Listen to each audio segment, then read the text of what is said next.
All right, Mr. Graupe, first year here at Minot State. Couple, how the fall practices and your first official practice gone so far? Good. I like the gals' enthusiasm and attitude so far, and that's something that I think all coaches want to see. But that's pretty common this time of year. We were talking earlier today that how is that going to be throughout the year? So that'll be my job as a coach to maintain that enthusiasm and great attitudes. But so far, so good. You started doing X's and O's a little bit and trying to figure out what system you're playing on. I started that last spring. I got the job April 1st, and I wanted to get an idea. So most often coaches do individual workouts, and I didn't do that here because I'll be honest with you, I didn't know half their names. And so I wanted an idea what their strengths and weaknesses were, and also what I needed to think about for an offense for this year. So we just had open gyms. And through open gyms, I started writing down notes of what I wanted the ladies to work on in the off season from watching them, and then also to develop a plan of what can we do offensively as well as defensively. And so that's what I did this spring, a little different than probably normal at this level of individual workouts, is just develop a game plan, what offense would suit us best, and also what do I tell each player to work on in the off season. Coach, how important is it to have Mariah Payne back healthy? I mean, last year she was like a really big bright spot for this team. When she went down, it was really tough after that. I think that's our key to our season as a whole, and that's everyone healthy. I know, again, I followed Minot State last year quite a bit because we had to play them twice. But that was the biggest problem I thought was just they got hit with the injury bug. And I just have said this, that if this entire team can stay injury free, I get that question about Holly as well, because Holly Johnson's been injured throughout her career. And I just think if this team as a whole can stay injury-free, we're going to have a chance to be pretty decent this year and very competitive. But I would just like to see, we've got Haley Hildebrand with a knee. Deandra Denton maybe retore her hip, which she had. So the team as a whole needs to stay injury-free, and if we can do that, and I think that's going to change my philosophy a little bit. I usually have what I call hustle points. You either have to dive on the floor or take a charge every practice, and if you do that, you get out of conditioning at the end. And I don't know if so far we haven't incorporated that because I don't know if I can have all of them diving because, with that there's that chance of a shoulder or whatever. So, but that's our key to our season is to stay injury free. Like you said, health's a big factor, but I mean, to have a D1 athlete come into your program for her hometown and all that stuff, how can that impact this team in 1 year? Well, a lot of places when I go out to eat for lunch or something, hey, you got Holly back. And so, I know the community as a whole is excited about that. You got to realize Holly was I think she led the Bison in scoring for 2 different years.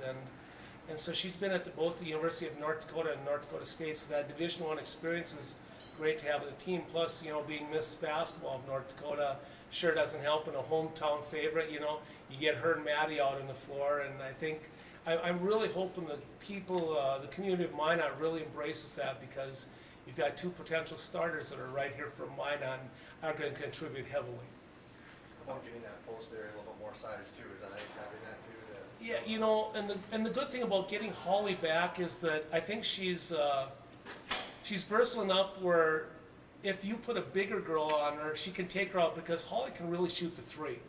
And yet, okay, you want to put somebody that's going to guard her on the perimeter. Holly, if you've watched her game, is strong enough to take you inside. So I like that versatility she brings, and we've got some sophomores now that were freshmen last year, Haley Hildebrand, Raina Strand, etc. that, got thrown into the fire a little bit as freshmen, and now they can use that experience, and they both look better, in my opinion, coming back. So I think we're going to be just fine in the post. Matter of fact, I think you'll see us having some post-type offense. We're going to high-low it and having some post play, which maybe we didn't have in the past. So we've been trying to emphasize that on offense as well. How about facing your former team at Fort Bears to open the season? That has to be a pretty unique opportunity for you. It is, and the new head coach now called me the other day with frustration. So we had and I wish her the best. I'm the one that kind of nominated her, so to speak. I told our athletic director, I said, I think you need to hire Liz Lewis, or at least take a good hard look at her. I know she did a good job over at Miles Community College, so that was my recommendation. And so we keep in touch a lot. And I try to help her in any way because, I still want to see them do well. which is not next Wednesday, but she's having some trouble. They're down a little bit, so we're gonna, it's an exhibition for us, so we're gonna play a lot of bodies that night and try to get all of our players in the game and get good minutes that night. I remember when you visited here, you talked about the impact that international players can have on your programs. How does Mariah's career trajectory hopefully help that recruiting pitch even more in the future now? I would call Mariah a combo guard. She can play the one or the two. So, someday in the recruiting process, if we do bring in a point guard, we can always slide Mariah over to the two because Mariah shoots it well too.